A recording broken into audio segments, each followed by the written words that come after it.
U.S. forces, it's a dangerous world out there. But the American warfighter has someone watching his back, even though he may never have heard the name. Drive past this complex on a street near Washington, D.C., and it looks like any other office building. There's no logo on the outside, no hint to who works here. DARPA, the Defense Advanced Research Projects Agency. It's the R&D arm of the Defense Department. DARPA enables the game-changing military breakthroughs that others dismiss as impossible. If I have an idea for a new tank, DARPA's not going to be interested in that. They're going to say, go to a company that makes tanks. But if I have an idea for a hover tank or an invisible tank, and I can show a reasonable scientific plan to get to that end goal, DARPA's the one who's going to fund that. DARPA has granted National Geographic filmmakers unprecedented access to closely guarded labs, remote proving grounds, and underwater test areas. Do you have a personal camera, ma'am? I do. I'm gonna need that as well. At DARPA headquarters, we surrender our cell phones at the Visitor Control Center. There's your badge. Then we are escorted to the only room where interviews can be conducted. Sometimes, our questions hit a brick wall. You know what, I don't want to go down that road. Okay, okay. The security reason? Don't want to tell you the secret sauce. Is that something you don't want to talk about? Yeah, can I not talk about that one? Let's not talk about that for now. From developing ways to spot hidden threats in Iraq, to designing hypersonic jets that can fly more than 5 times the speed of sound, DARPA tackles what they call DARPA hard problems. When you're looking at a problem that's really difficult, you just say, that's too hard to do. And if you answer the question like that, then it's a DARPA hard problem. The highest risk possible is when you put resources on something and you have no idea whether it's going to happen. Those are DARPA hard problems. The problems that are too hard to solve are DARPA hard, we kill them. The world faces a new kind of terror that has transformed the nature of combat. America's warfighters have an urgent need for new weapons and defenses to fight a hidden enemy whose attacks are unexpected and deadly. He took shrapnel on the neck. He did. Case in point, how to defend our troops against rocket-propelled grenades. In Iraq, RPGs are a leading cause of combat death. They are cheap to make, fast, and lethal. RPGs can be fired from anywhere and race to their targets in seconds. A seemingly unstoppable threat. DARPA's solution, a revolutionary technology called Iron Curtain. Iron Curtain was developed to protect lives of people in armored vehicles, line armored vehicles, against threats such as rocket-propelled grenades. Many RPGs are so powerful they can penetrate a concrete wall or a foot of solid steel. It takes an RPG about 1/10 of a second to travel 15 yards to its target. DARPA's team has to develop something fast and powerful enough to detect, track, and destroy it in a split second, just inches from the vehicle itself. But can it be done? At a remote site on the Utah Salt Flats, scientists prepare to test the Iron Curtain system on an armored Humvee. It's about to be subjected to an attack by simulated RPG fire. As the RPG is flying in, the first sensor that sees it is the radar. This is the radar antenna, so they can track the RPG as it comes in. The second sensor that sees it is all along here, there's an optical sensor. And as the RPG flies underneath, we're able to select the exact aim point. The countermeasure then has an effect on the exact point that you want it to. Now, since we can't have explosive countermeasures on the test that we're doing out here today, we use instead a system that we call the diode gun. And we set up the lights in sequence so that they travel down at the exact same speed that the countermeasure would be going. So we can see then, with the high-speed camera that's operating at about 30,000 frames per second, we can see precisely where the countermeasure would have hit the RPG. Today's test will require pinpoint radar detection of the incoming threat and an instant trigger of the countermeasure system.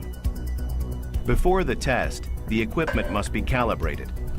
They aim the air cannon precisely using a laser. Okay, that's good. A little bit to the right. That looks good.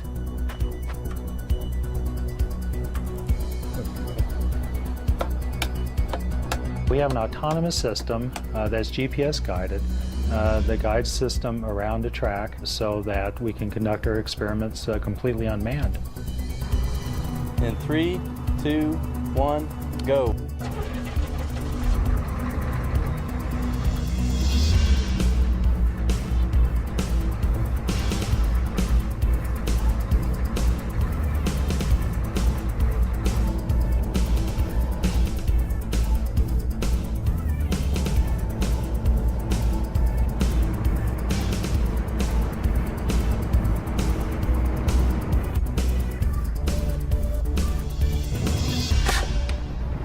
All right, let's watch the high speed.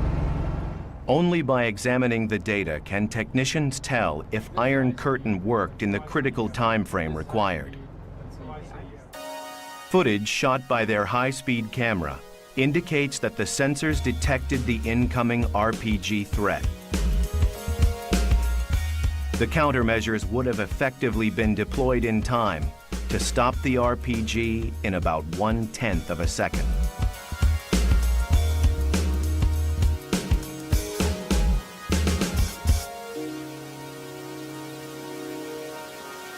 The Utah test of the Iron Curtain system using simulated RPGs is a success. But can Iron Curtain stop deadly live RPG fire?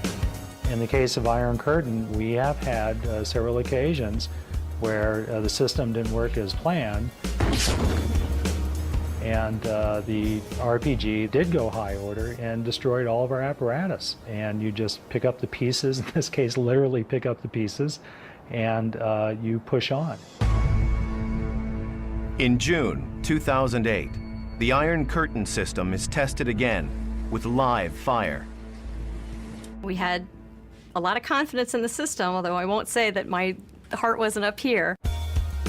We took a shot. We detected with the radar, the optical system went on, told our countermeasure where to shoot, we shot it, held our breath, and sure enough, we deaded the RPG, went over, wiped the RDX, the explosive off the vehicle, and congratulated ourselves.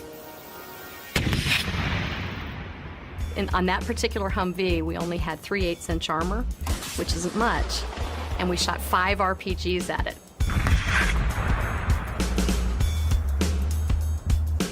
So you can see impact points of 5 RPGs on that vehicle, and obviously we deaded them all. We still have our vehicle. What exactly is the countermeasure dropping to disable the RPG? That remains DARPA's secret. And behind the scenes, DARPA found a way to give our warfighters a futuristic helping hand. On patrol in Iraq, America's soldiers can fall prey to sniper fire. To shield themselves, our warfighters must rely on 30 pounds of body armor for protection. With the rest of their gear, they must shoulder as much as 125 pounds. To give them the extra strength they need, DARPA goes to a place where fact meets science fiction. Scientist Steve Jacobson at Raytheon Sarcos, a leading robotics company in Salt Lake City, is working to create a new breed of soldier with superhuman powers. His creation, the exoskeleton, combines a man and a machine to offer extraordinary strength. If you put 200 pounds of body armor on somebody right now, they're going to walk about 300 feet. And if you put 200 pounds of body armor on somebody wearing an exoskeleton, they can walk all day. The exoskeleton mirrors the human body.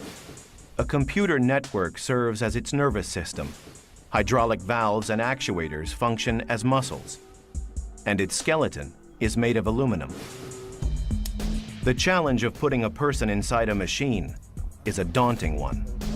When you put a machine around a person, there's all sorts of places where it interferes with your motion. It may abrade your skin. When you first put it on and it's not powered up, it feels very heavy because you're wearing a 200-pound robot, which is a lot of weight. Ready to power up? Power up. As soon as they power it up, all that weight goes away. And suddenly you feel like the Hulk.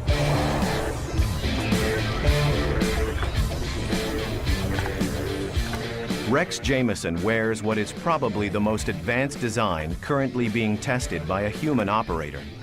The risk is that it's extraordinarily fast and extraordinarily strong, so if it decides to do something, I can't fight it. The exoskeleton is designed to amplify the operator's movement without blocking it, to read his motion, enhance it, and make him stronger. The superhuman stamina of the exoskeleton makes it a priceless military asset. It will allow a soldier to lift 100 pounds with no more effort than lifting 10. When I'm lifting heavy things with the exoskeleton, it's surprising. You look at the object and your brain thinks you can't pick that up. You don't feel any stronger than the exoskeleton, but then you reach out and pick it up and there's no effort at all, and it continually surprises me. It feels like I'm lifting a prop. How much load are you feeling in pulling 200 pounds? Maybe 10 pounds. Moving things is one of the large forgotten jobs in the military, and the exoskeleton was designed to help an individual soldier move boxes all day long without getting tired. A 35-pound ammunition can, a normal man can lift without much problem, but after lifting 20 of them, they're going to get really tired, and it requires no effort on my part, so I could do it forever, basically. By reducing fatigue, the exoskeleton can enhance the combat performance of the warfighter. And the exoskeleton is more than strong. It's light on its feet. The fun part for me about operating the exoskeleton are the speed moves, like the punching bag and the soccer ball. It's very quick and very precise, and surprising given how much power it has, how it can follow you so quickly. The exoskeleton is the best robot in the world right now because there's no other robot in the world that you can climb into, move freely, do work, and not get tired. One of the joys of the exoskeleton is watching someone's face who sees it for the first time. Because to them, this has been science fiction, but all of a sudden science fiction's real. They see a machine on a person, and they know tomorrow's here. The Army is adapting the exoskeleton for supply handling, to help our troops bear the burdens of war. But strength and stamina are not enough. A warfighter's survival depends on locating the enemy. A new DARPA breakthrough answers that need. For our troops, survival means spotting an enemy sniper on a rooftop before he spots you. Where's that fire coming from? When Iraq started, it was very clear in the urban area that what people really wanted was surveillance, but they didn't want it from 10 miles away. They just wanted to know what was on the next block. DARPA's solution, the WASP. It's no bigger than a toy, but looks can be deceiving. The thing I think that makes WASP so unique is it has all the same features that are found in a full-size airplane. It has an altimeter, it has a gyro, it has GPS, it has a magnetometer. All of these things that are found in full-size airplanes are found in a package less than 26 inches and weighs at less than a pound. Each stage or block of the WASP, produced by the AeroVironment Corporation, was supervised by DARPA program manager Leo Christodoulou. This is the Block 3 production aircraft. This aircraft has multiple capability with modular payloads, such as this one, which is a high-resolution camera. But it could also have a night vision camera, or indeed it could have an extra battery to give it increased endurance. Think of it as airborne binoculars for the infantry. It has the capability to accomplish complex missions with high degree of autonomy. In cases where it loses communication and has no instructions, it will go to a rally point. It will go to a specific location and wait for you there. The WASP has already proved effective on covert combat missions, where it can be used to help detect snipers or terrorist hideouts. One of the key design objectives of the WASP was the ability for a single warfighter to quickly, efficiently, and easily assemble it and fly it in very short order. What I have in the backpack here is a micro air vehicle that a single man can operate. Here's the air vehicle itself.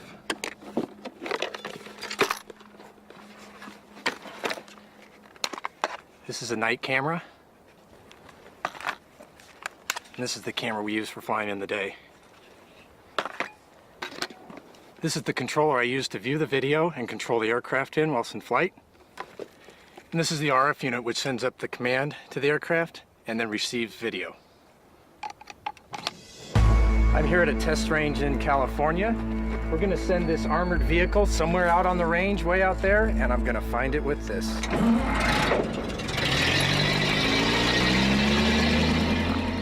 The target vehicle doesn't stop until it's far beyond his line of sight, lost in the distance. Okay, I've done the pre-flight, system checks are good, and we're gonna launch the vehicle and go find that guy.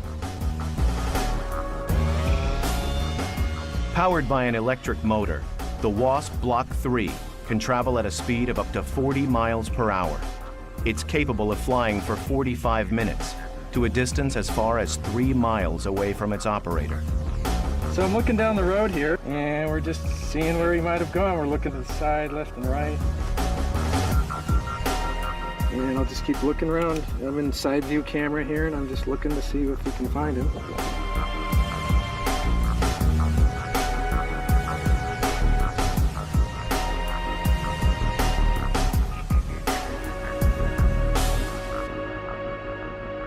There he is, there's the vehicle. So we were able to find the vehicle.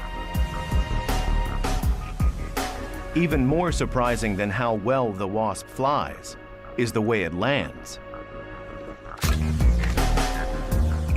When the WASP lands, it's designed to break apart in order to absorb air energy, very much like a NASCAR is designed to break apart when they crash. That's the way we design our UAVs, such that when they break apart, the energy is absorbed, the piece parts may fall apart, but then you can pick them up and you can put the airplane right back together again and it's ready to fly. Not only was it DARPA hard technologically, but it was DARPA fast in terms of getting it into the hands of the operators. We needed to turn this aircraft into a robust, tough little bird that could take everything that a warfighter might throw at it. With the WASP, DARPA helps put the element of surprise on our side. And surprise has always been part of DARPA's DNA since a day that shook the world. DARPA was founded when one of our enemies took us by surprise. 50 years ago, we had Sputnik, launched by the Russians, which greatly surprised this country. We never believed that they were going to get to space first. DARPA's primary mission from the very beginning is to be an agency whose job is to prevent technological surprise to the United States. Over the years, we have found that the best way to prevent technological surprise is to create it. So we have gone out and created surprise in order to prevent it from happening to us. DARPA gave America the high-tech edge with breakthroughs like the Saturn moon rocket that began as a DARPA program and stealth technology. The reason you have a GPS receiver, the reason you have cell phones so small, because DARPA created the technology many years ago. Many other innovations that DARPA helped to pioneer, from the computer mouse to the internet, have transformed our lives. DARPA has been involved from the very beginning in enabling the technologies. If we could have a sticker, it would say DARPA inside. And that sticker would go to every high technology product there probably is. DARPA's quest for advanced technology ratcheted up after the deadly attacks of 9/11. Suddenly, we faced a determined and elusive enemy who posed an unnerving new threat. I had actually worked in the Pentagon at the time, and after 9/11, word came down that it was imperative that we had systems that could get places fast, over long distances. DARPA envisioned a game changer that could fly over 4,000 miles per hour, twice as fast as the fastest jet. Many times there's targets of opportunity and you have very little time to deal with those targets. A system that can fly 4,000 miles per hour from the continental United States has the ability to engage those targets in a very brief amount of time. In less than 2 hours, this extraordinary aircraft could fly 9,000 miles to carry a 12,000-pound payload to the enemy. But is such a revolutionary aircraft even possible? To find out, DARPA chose as one of its partners Lockheed Martin, a company that has developed many secret aircraft, including the U-2 spy plane and the SR-71 Blackbird, first aircraft to fly over 2,000 miles per hour. Their facility, called Skunk Works, is famous for its innovation and also for its secrecy. The access we're offering here today is really unprecedented. This facility has well over 1 million square feet and just a few windows. The reason for that is we want to prevent physical access from people looking inside the windows, but also to prevent sounds from being transmitted, as sounds could oscillate through the windows and transmit classified or sensitive conversations. Occasionally we have security areas that require supplemental security protection. In this case, we have white noise being piped in to prevent classified or highly sensitive discussions from being overheard by a casual passerby. Few discussions at Skunk Works cover subjects as sensitive as this one, a bold new aircraft concept design known as the HTV-3X. Pratt & Whitney Rocketdyne has the formidable challenge of developing the scramjet engine. A scramjet is purely a supersonic combustion ramjet. To put that in perspective, it's almost like trying to keep a match lit in a hurricane, because the speed of the air blowing past it is in fact supersonic.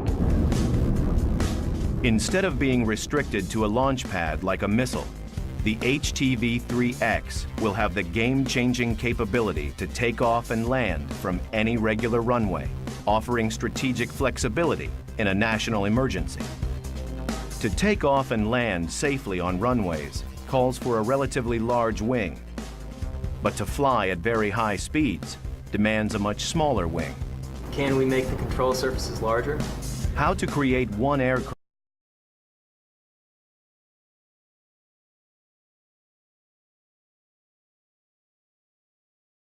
to do both poses a double-edged design problem.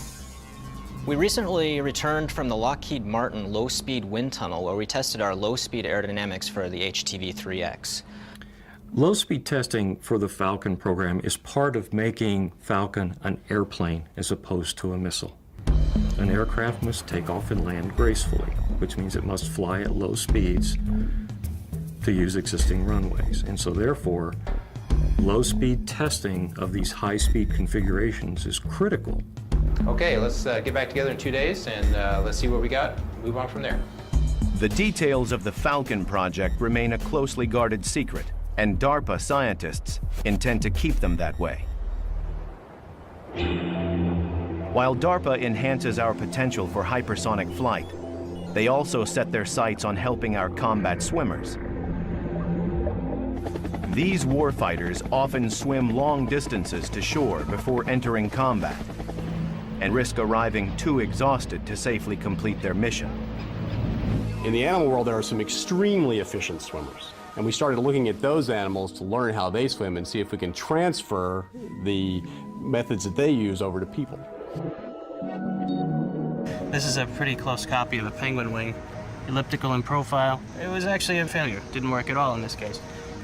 This wing is very similar to what you'd find on the back of a whale on its tail. Very efficient, very hard to manufacture, so we actually designed it out. And finally, this wing has the aspect ratio of the whale's tail wing, but without the bumps on the front. This is our finished wing, our finished product here. Something easy to produce, but performs just as well as the nature-inspired wing there. The resulting device, called Power Swim, harnesses human muscle for swimming as never before. With swim fins, A combat swimmer burns 400 calories an hour, but with Power Swim, he burns less than 100. DARPA program manager Jay Lowell shows how the Power Swim device operates. The way this works is you buckle this into your leg. You have these springs that help maintain the angle of attack of the wing appropriately, and this back stabilizer foil, which gives you something to kind of push against with your lower part of your leg. And you're essentially going to bend your knees and drive this spar away from and towards your body. When you're doing that, the foils are catching the water. It propels the whole device forward. At the Naval Surface Warfare Center in Maryland, Jay Lowell has set up a speed comparison test. A diver using Power Swim against a barefoot diver and one with swim fins. The three swimmers move into position for the race. An underwater signal serves as the starting gun.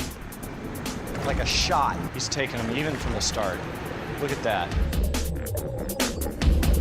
The diver with Power Swim finishes first. The one with swim fins is left behind. And the barefoot one isn't even close. The reason we feel that the Power Swim device is a very significant advance, perhaps the most significant propulsion advance since the swim fin, is that we've managed to improve the efficiency of that diver from 10% to 75% efficient. Anything that we can give the Marine that'll get him to shore 50% faster while reducing his workload 50% is going to ensure that he is completely mission capable when he reaches that shore. Power Swim allows combat divers to swim up to twice as fast and 4 or 5 times farther than before without getting tired.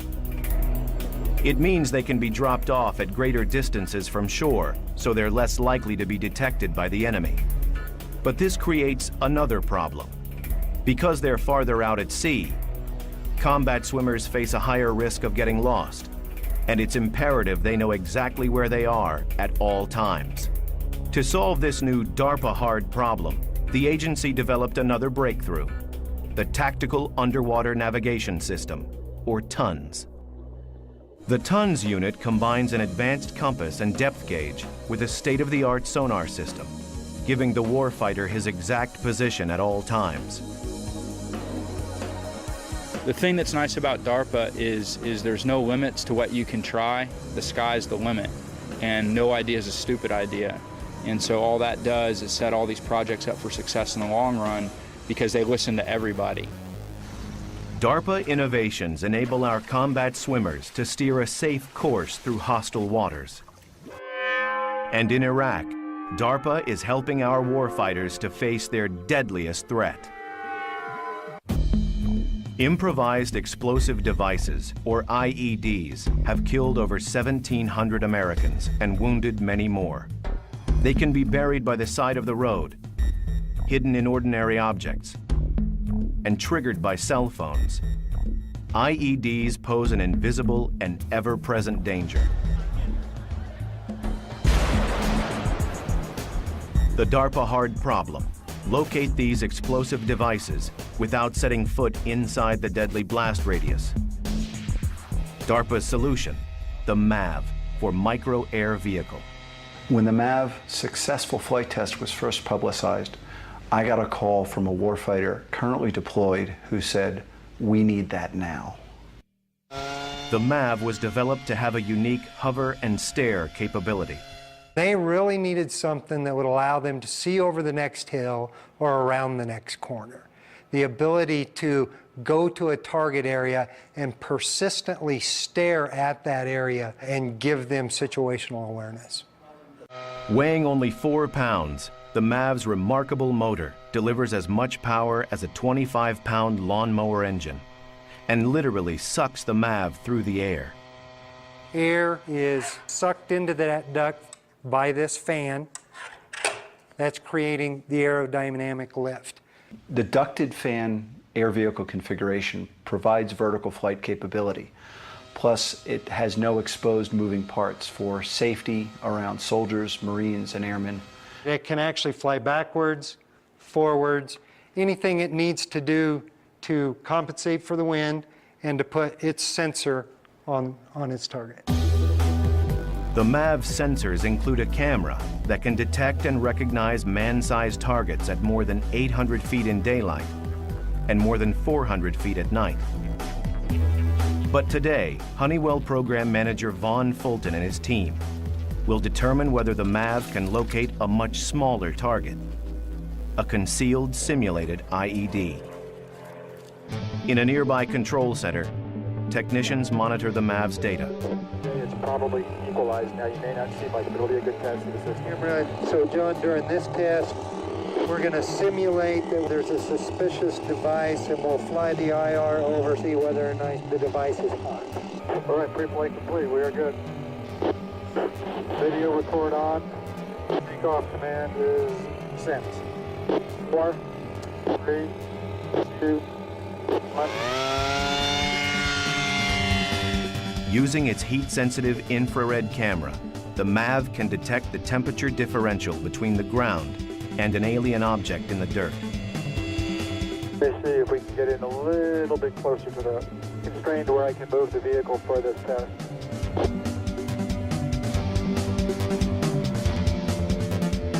They spot their target. The MAV's infrared camera detects what the naked eye cannot. Definitely something man-made, different temperature than the surrounding area, so certainly something that you would want to go investigate.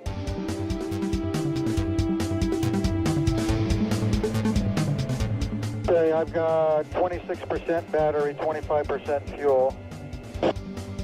All right, John, let's bring it in for landing. AV has landed. The MAV brings a game-changing technology to the battlefield, something the enemy has not seen before and a capability they're not ready to combat. Our troops face another deadly threat, and unlike IEDs, this one's not man-made. With temperatures in Iraq and Afghanistan that can reach 120 degrees Fahrenheit, sometimes the environment itself is the enemy. Thousands of our troops have suffered from heat exhaustion. DARPA likes to support projects that will be game changers. In other words, give us a real advantage.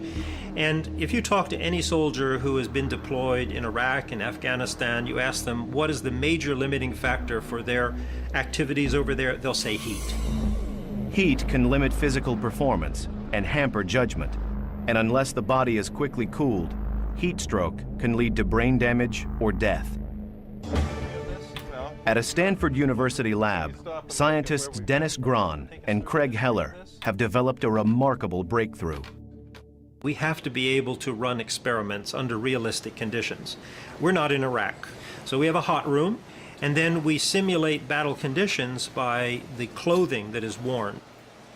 A biological chemical warfare suit, heavily insulated for protection, offers the worst-case scenario for overheating in battle. Now what this is going to be a device that will measure your body temperature at the level of your heart, because all blood coming back from all regions of the body comes to the heart. So that's the best integrated temperature of your body.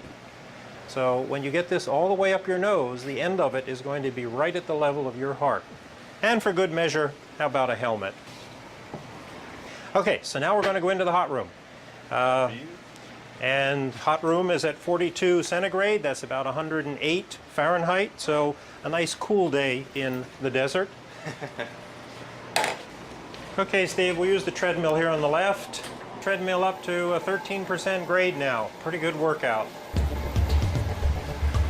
Well, we have Steve exercising in the heat, and we're going to leave him in there exercising until his core temperature gets up to 39 degrees. That's about 102 Fahrenheit.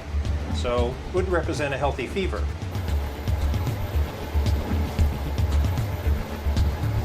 When his core temperature reaches 102 degrees Fahrenheit, he is even more heavily insulated. Okay, Steve, we've now simulated full biological chemical warfare gear by insulating your hands, which would normally be covered with gloves, your face and head, which would be covered by gas mask, goggles, helmet, and your feet, which would be covered by boots. How do you feel? Kind of warm. Kind of miserable, huh? Okay. Steve is left to rest in the hot room, but his temperature still hovers at a feverish 102 degrees Fahrenheit. Okay, Steve, time's up. So let's make you feel a little bit better. Craig will cool Steve off using a revolutionary device. They call it the glove. The gloves are activated, so now we can see how much heat we can actually suck out of your hands. All right, looking forward to it.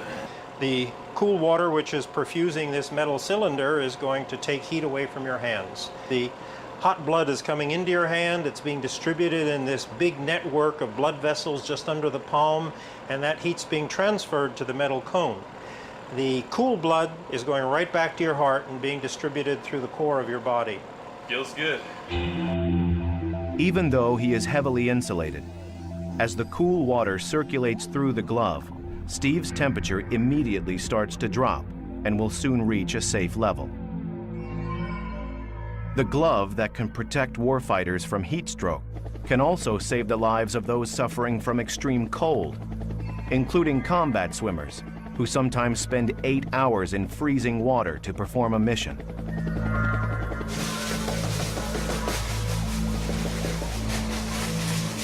How are you feeling at this point? Feeling a little bit cold. Dennis Grahn is testing whether he can stop research assistant Tim Wolf from shivering, even in the chill of an ice bath that simulates the extreme cold a combat swimmer must survive. Let me see your hands here. Yeah, you can feel they've pretty much closed down. Let's take a look at the palm on the infrared here. Your face is cooling off pretty well. Your nose is definitely shut down. Okay, you reach over and feel your ears compared to the rest of the skin temperature, and they're very much colder.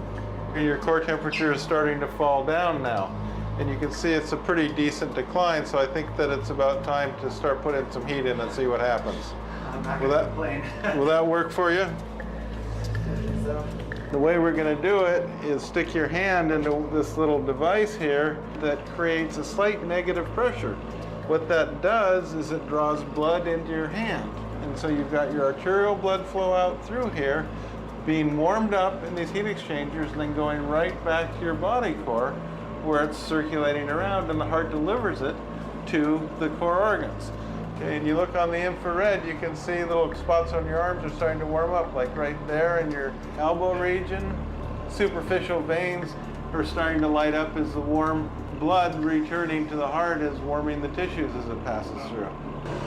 It only took about 30 seconds or a minute before I started to feel a lot more comfortable. I feel a little cold still, but I'm not shivering, which is a good thing. I think that if this was a real situation and I was really stuck in cold water like this, that these things would be a real lifesaver. As dangerous as the physical stress of extreme environments is the mental stress of combat. There too, DARPA readies the warfighter to step into harm's way. To help our troops prevail in the second-by-second ordeal of combat, DARPA experts have developed a remarkable innovation in mission rehearsal. You're being transported out to the area. On the way there, you open up your laptop, and now you see a full 3D recreation of the area you're going to be in. You've never been there before, but it's been built up from you from actually accurate data, so that when you land on the ground, it feels like you've already been there before. The real-world 3D simulation combines the latest satellite data, ground photographs, and drone footage for a depiction of the combat site so accurate the warfighter can rehearse his mission as never before. Just the ability to be able to travel the terrain in a mission set in a virtual environment is invaluable. Walking terrain you've never seen before has its own hazards, but if I could have just the rehearsal of walking the terrain, that's tremendous. The real-world 3D simulation gives the warfighter an extra edge to avoid deadly surprises in combat.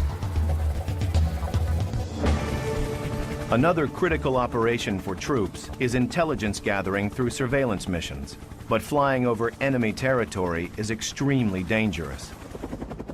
A recent DARPA breakthrough, the A-160, can conduct surveillance at high altitude over long distances without placing a human life at risk.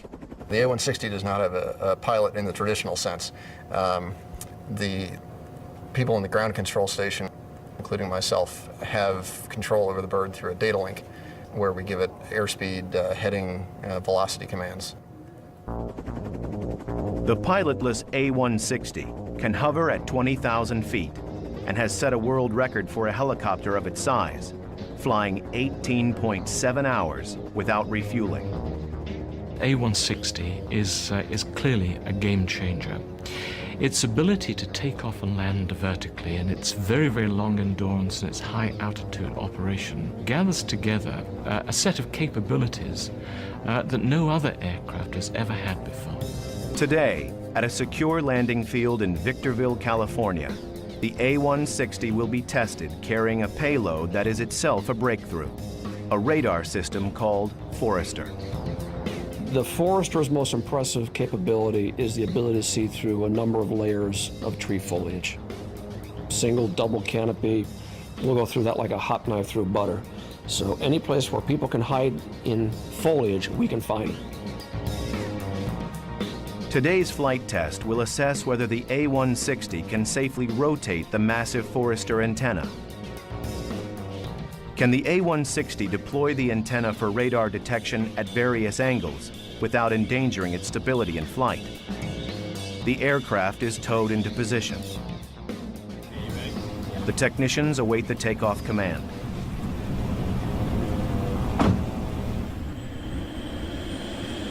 Okay. This way. Shadowed by a chase helicopter, the A160, carrying the Forester antenna, climbs to its programmed altitude for the test to begin. Altitude, 5,000 feet. Can the pilotless aircraft remain stable as it deploys the radar antenna for the first time, subjecting the aircraft to maximum torque? It's time to find out.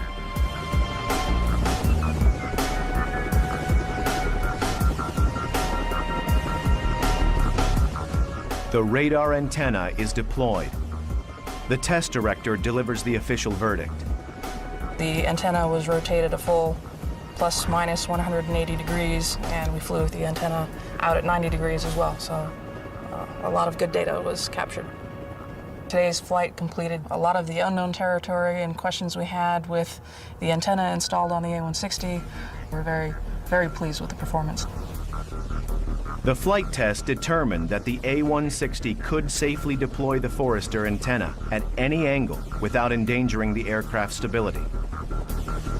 The A160 can be operated in fully autonomous mode where we give it a mission plan and then it goes through and executes those commands with no input from the operator.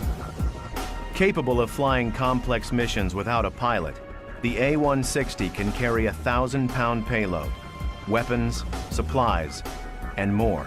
It has the potential to go in and perhaps rescue somebody from a situation that you wouldn't be able to get a person out of otherwise. The aircraft could fly it autonomously, perhaps get that person out and bring them back to safety. No matter how complex the technology, the A160, like many DARPA innovations, has a simple goal: to save lives. For 50 years, no idea has been dismissed as impossible if it could protect America's warfighters and keep surprise on our side. And the next 50 years, the people who know DARPA's secrets can only hint at the surprises to come. There are many game changers that we're working on. Some are as dramatic as having aircraft that stay up for 5 years. What I see happening in the future is that you'll take precision, bring it down to the level of a bullet, where you actually guide a bullet through flight and change course to the target. Aircraft which reconfigure themselves in flight. They do it automatically, perhaps a little bird-like. They change their wing configuration. They can maneuver in ways that we've not done it in the past. Many of the things DARPA works on are classified, so we can't tell you what they are. But what I can tell you is many of those developments are going to change our lives. In the past 50 years, among its many breakthroughs, DARPA helped bring us the internet, GPS, and stealth technology.